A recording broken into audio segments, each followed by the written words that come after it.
Salut à tous, c'est Lunaris. Aujourd'hui, le test de la BMW F650 CS Scarver de 2003. Allez, c'est parti.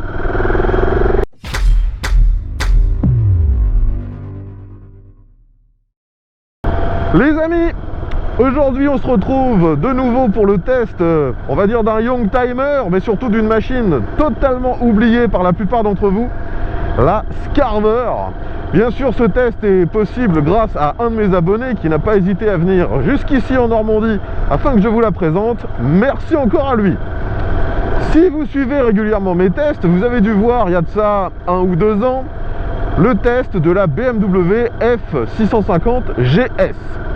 Eh bien, sachez que cette F650 CS, c'est globalement la même moto, c'est la même base technique.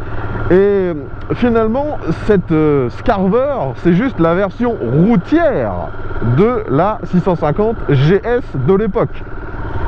Et vous pouvez voir que ce qui choque le plus sur cette Scarver, c'est les différences esthétiques. Déjà, la GS n'était pas spécialement une machine exceptionnelle au niveau de l'esthétique, pour rester gentil.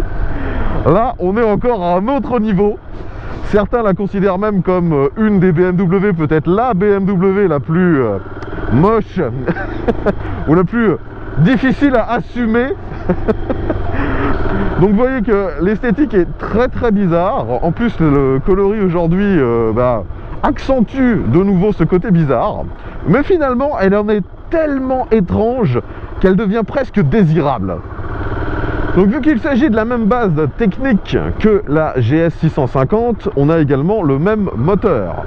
Il s'agit d'un monocylindre à refroidissement liquide et injection. Celui-ci développe 50 chevaux et ce n'est pas un moteur BMW, c'est un moteur Rotax, la marque autrichienne. Donc on a le même moteur que la version Trail, mais pour la différencier et la rendre plus pratique sur route, ils ont fait quelques ajustements. Au-delà de l'esthétique, vous voyez que la roue avant n'est plus du même diamètre, il s'agit maintenant d'une roue en 17 pouces, et ce sont des roues à bâton et non pas à rayon. Autre différence, à l'arrière, la transmission finale est assurée maintenant par une courroie, ce qui fait qu'au quotidien, il n'y a aucun entretien à faire.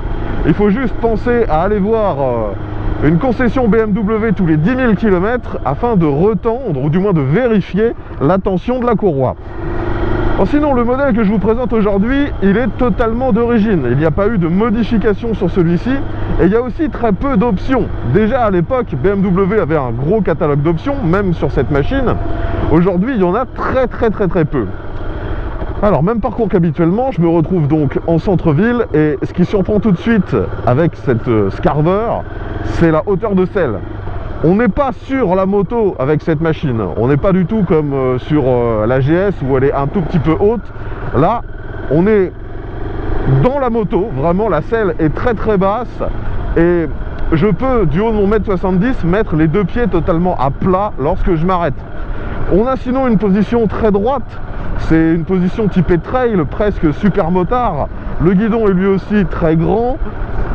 On est très bien sur la machine. Par contre, ce qui est surprenant, c'est que vu que la selle est justement très basse, la distance entre la selle et les repose-pieds est relativement faible. Donc on a les jambes un peu pliées, alors que je ne suis pas très grand, vous l'aurez compris. Vous voyez ici, je mets les pieds totalement à plat. Vraiment parfait là-dessus. Pour prendre les informations, on a bien sûr des rétroviseurs, vous voyez qu'ils sont placés sur le guidon, ils sont très hauts, ils sont ronds. On prend facilement les infos, il n'y a pas de problème. Et pour l'instant, vous pouvez entendre que l'échappement d'origine ne fait quasiment aucun bruit. Là, je roule en agglomération, c'est très discret. On a une sonorité néanmoins, on entend la mécanique, on entend le moteur, mais c'est très faible. Et ça distille un bruit qui n'est pas désagréable, c'est plutôt pas mal. D'ailleurs, petite particularité technique, vous voyez que l'échappement sur cette moto est du côté gauche. Et malheureusement, celui-ci est un petit peu volumineux et il gâche la vue qu'on aurait sur la jante qui est tenue par un monobras.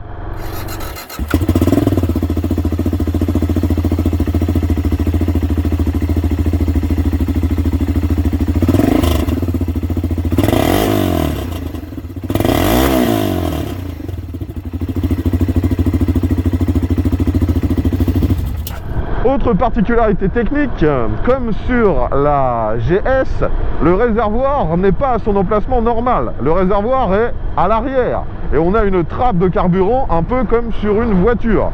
Le réservoir, lui, a été remplacé par un vide-poche. Et d'ailleurs, c'était un vide-poche multifonction, vu qu'il y avait au catalogue BMW différents accessoires qui pouvaient se mettre à cette place. Vous aviez un petit sac à dos, d'ailleurs, le propriétaire l'a. Il y avait aussi un rangement dur et la possibilité, à la place de ce rangement, de mettre des haut-parleurs. Ça, visiblement, c'était une option qui maintenant devient très rare. Je suis sorti de l'agglomération, vous voyez que là j'évolue à environ 80. Devant moi il y a une petite bulle qui est assez loin finalement par rapport à ma position. J'ai pas l'impression que ce soit très efficace car là vous voyez je suis assis, j'ai de l'air qui arrive sur moi, ça dévie juste un petit peu ce qui arrive sur le torse. Si je me mets debout, je ne sens pas de différence entre le flux d'air qui arrive sur mon visage, que je sois assis ou debout. Donc c'est vraiment pour dévier un petit peu ce qui arrive sur votre torse. Ça ne fait pas mieux. Maintenant, j'arrive sur le passage à basse vitesse.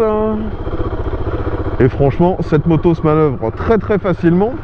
Donc comme je vous l'ai dit, les pneus ont été changés sur cette machine. On a à l'avant une roue en 17 pouces et c'est un pneu en 110. À l'arrière, par contre, c'est un pneu en 160. Ce qui rend la roue arrière plus large que sur la GS où c'était juste un 130 si je me souviens bien. Donc les amis, on se retrouve sur cette route, je dirais même plutôt cette voie d'accès, c'est pas réellement une route, afin de tester l'accélération de ce modèle. Donc je rappelle que c'est motorisé par un monocylindre Rotax à injection et refroidissement liquide. Celui-ci développe 50 chevaux et la moto tout plein fait, donc avec 15 litres de carburant, pèse 192 kg, ce qui est normal pour la catégorie. Maintenant, donc, si on va vérifier si c'est performant, si c'est agréable, il n'y a pas d'ABS sur ce modèle, c'était disponible uniquement en option et il n'y a bien sûr aucune aide électronique. C'est une machine un peu à l'ancienne, on dira. Allez, c'est parti les amis, voyons comment ça se comporte. Déjà, la sonorité est vraiment pas mal, hein, c'est un peu rauque. Allez, let's go!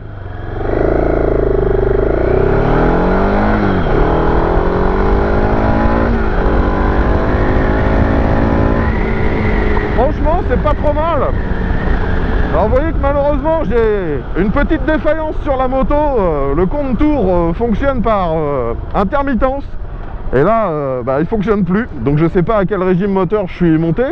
Mais franchement, ce moteur, quand on monte un peu dans les tours, il distille quelques petites vibrations. Il est pas exubérant en termes de performance, hein, il n'y a que 50 chevaux. Mais c'est agréable. De nouveau, même moteur que sur la GS, et sur la GS j'avais trouvé ça plutôt cool.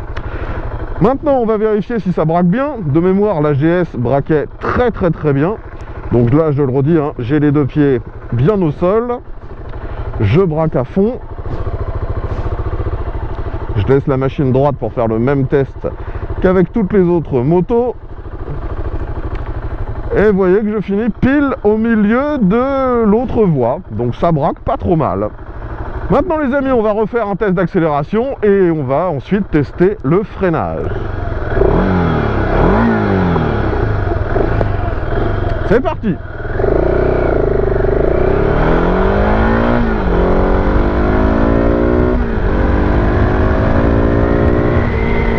Maintenant je freine de l'arrière, ça freine assez peu. Frein avant. Lui est nettement plus performant. Donc vous voyez que sur cette moto, le freinage est confié à des étriers de chez Brembo. Donc ça freine pas trop mal. Après bien sûr, hein, on est très loin des performances qu'on pourrait avoir sur des machines vraiment récentes où ça pile à la moindre pression. Là, il faut quand même tirer un peu sur le levier de frein. D'ailleurs, en termes d'ergonomie, vous voyez que le frein et l'embrayage, malheureusement, les deux n'ont aucun réglage en écartement. Ça, c'est un petit peu dommage. Allez, me voilà de nouveau dans un rond-point. Franchement, ça se bascule tout seul. Prise d'info impeccable. Je réaccélère un peu fort. Ouais, quand on monte dans les tours, c'est vraiment agréable, hein. Ce moteur est juste au niveau adéquat, au niveau performance.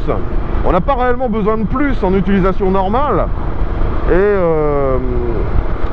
on s'ennuie pas du tout, hein. C'est vraiment fun. Concernant les commodos, sur cette machine, ils sont extrêmement simples. Sur la gauche, vous voyez qu'on a bien sûr les boutons pour gérer l'éclairage. On a le klaxon en très gros. On a aussi les clignotants avec un petit bouton orange. Et d'ailleurs, vous voyez que donc klaxon et clignotants ont le même emplacement que chez Honda. C'est surprenant. Et on n'a pas le système de clignotant à 3 boutons, ce qui m'arrange bien. Sur la droite, on a démarreur, coupe-circuit, et c'est tout. Donc il n'y a pas de feu de détresse sur cette machine, c'est un peu dommage. Le compteur est lui aussi à l'ancienne et relativement simple. Vous avez en gros la vitesse. L'autre compteur, c'est le compte-tour qui aujourd'hui, vous voyez, est défaillant. On a les quelques voyants de base au milieu et en dessous un tout petit écran à cristaux liquides qui sert d'horloge. Et c'est tout. Donc je suis de nouveau en agglomération, je suis à 50, je suis à très bas régime. Et de nouveau ce moteur, on le sent vraiment souple, agréable. Il n'y a pas de zone où il serait à cogner énormément. C'est plutôt efficace. Là je réaccélère un peu. Ouais, même sans monter très haut dans les tours, on a une sonorité à l'échappement qui n'est pas désagréable du tout. Quelques vibrations qui remontent dans le guidon. On sent cette machine vivante. Alors ici, je sors de l'agglomération, je suis dans une forte pente, je suis à 50 km/h, j'accélère à fond.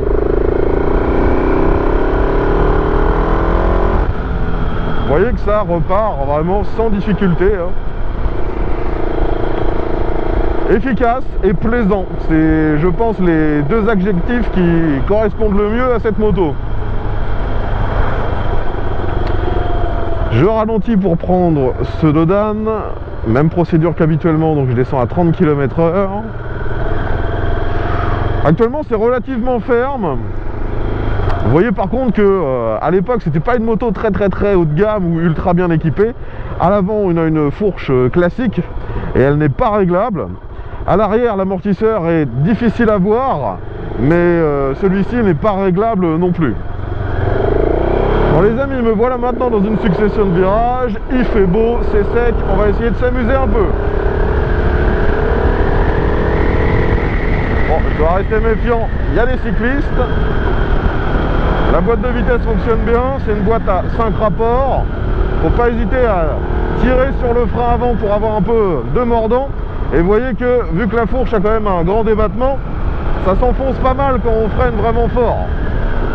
Donc même si finalement le moteur est vraiment sympa, la moto dans sa globalité n'incite pas forcément à rouler comme un sauvage. C'est vraiment les freins et la suspension qui vous calment un peu. Mais on peut néanmoins rouler de manière dynamique assez facilement. Et surtout, lorsque je baisse les yeux, je m'aperçois souvent que je suis déjà bien au-delà de la vitesse que je pourrais croire. Là, j'avais l'impression de ne pas avoir dépassé les 70-80, je suis monté à plus de 100. Ouais, c'est pas mal, hein, c'est efficace. Faudrait peut-être, je pense, mettre une huile un petit peu plus visqueuse dans la fourche pour raffermir celle-ci. Et il y aurait moyen de rouler et de s'amuser vraiment.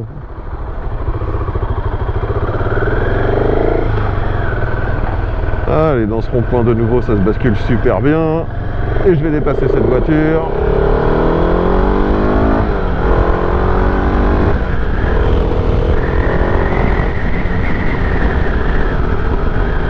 Ouais, c'est vraiment agréable parce que on peut se dire maintenant, avec nos critères actuels, des motos ultra performantes, que 50 chevaux, c'est pas beaucoup.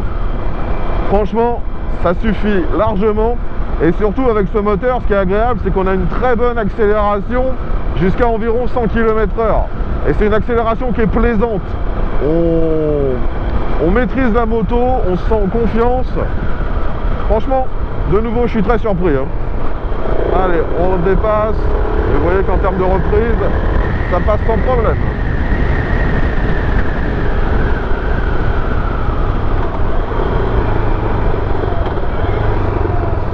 Donc comme sur beaucoup de monocylindres, hein, on peut aussi jouer avec le frein moteur pour ralentir la machine. C'est une conduite un peu à l'ancienne, hein, j'aime beaucoup. En plus pour les débutants, on sent confiance, hein, la moto ne donne pas de sentiment de lourdeur, c'est même plutôt l'inverse, on a l'impression d'être sur une grosse 125 en fait. Sauf que là on a un peu de patate. Et il faut savoir que bien, elle fait 50 chevaux, mais à l'époque, il existait un kit de bridage à 34. Donc peut-être qu'actuellement, c'est encore possible de la brider pour le permis A2. À vérifier. On va maintenant s'engager sur l'autoroute, ce qui est toujours un peu compliqué avec les monocylindres, du moins, c'est ce que prétend la légende. Allez, je m'engage et je dépasse.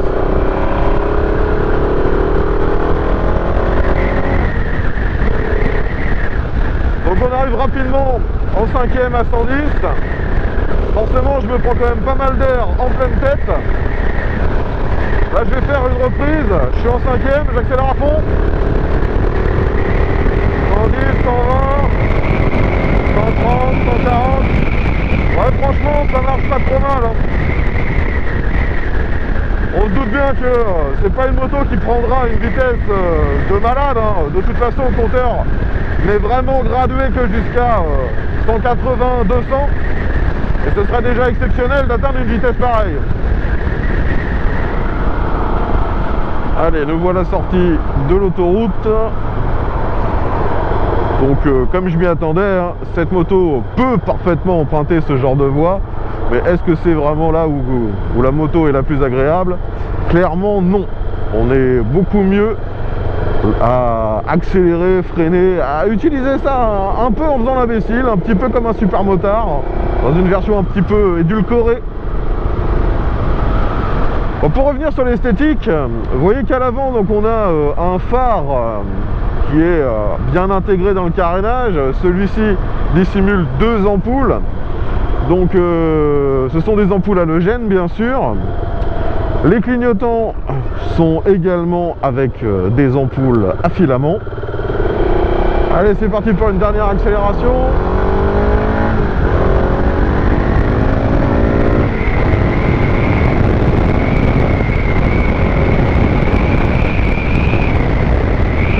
Ouais, je vous le redis, hein, ça marche pas mal, hein.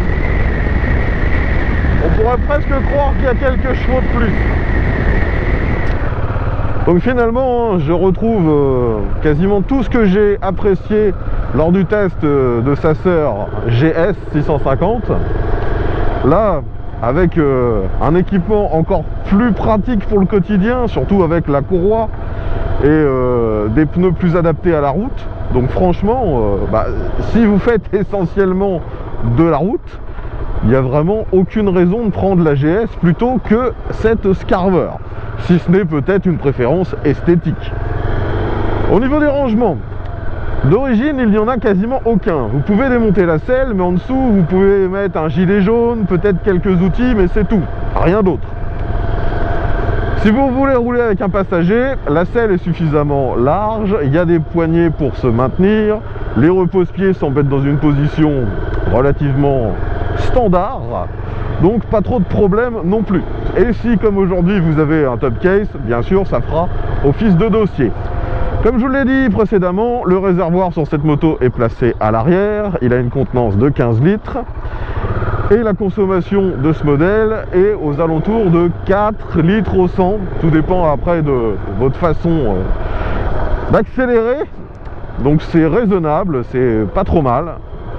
Donc maintenant, en 2024, quelle serait la raison qui pourrait vous pousser à faire l'acquisition d'une machine de ce genre? Déjà la première raison, ça peut être si vous adorez l'esthétique, car tous les goûts sont dans la nature. Je me doute que certains adorent ce look, cette esthétique, et là pour le coup c'est inimitable. Alors, il n'y en a pas d'autres qui ressemblent à ça.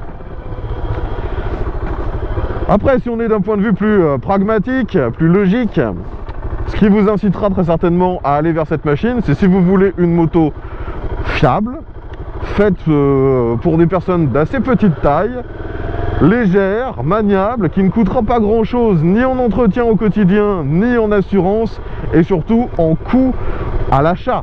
Car maintenant, cette moto a une vingtaine d'années, et d'occasion, ça ne vaut vraiment pas grand chose. Vous pouvez trouver ce modèle pour entre 1000 et 2000 euros en fonction du kilométrage, de l'état et des quelques options qui pouvaient être prises à l'époque sur ce modèle. Mais franchement, c'est une très bonne machine pour finalement très peu cher. D'ailleurs, si parmi mes abonnés, et il y en a qui ont possédé ou qui possèdent encore cette machine, n'hésitez pas à nous dire ce que vous appréciez sur celle-ci ou ce que vous n'aimez pas, ça peut aller dans les deux sens. Et indiquez-nous également si vous avez eu des problèmes de fiabilité, si pour vous il y a certains accessoires à rajouter qui vous semblent pertinents. Ce sera intéressant d'avoir votre retour d'expérience, vu que cette moto n'a pas eu un grand succès en France et qu'elle a été distribuée sur notre pays que pendant 2 ou 3 ans, si je ne me trompe pas.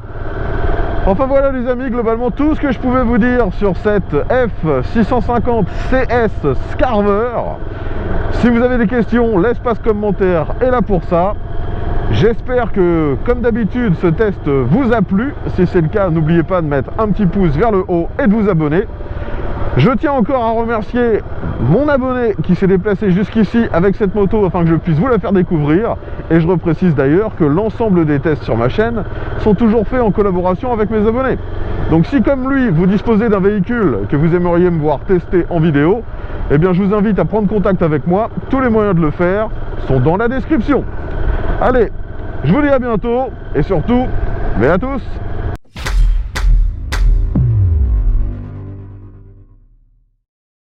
Après la commercialisation de ce modèle, BMW a fait une autre gamme de motos équipées d'un monocylindre de 650 cm3. Il y avait la supermotard BMW X Moto, le Scrambler X Country et la Trail X Challenge. Pareil, 3 motos qui maintenant sont très difficiles à trouver d'occasion car à l'époque ça s'est mal vendu. Personnellement, j'adorerais pouvoir les tester.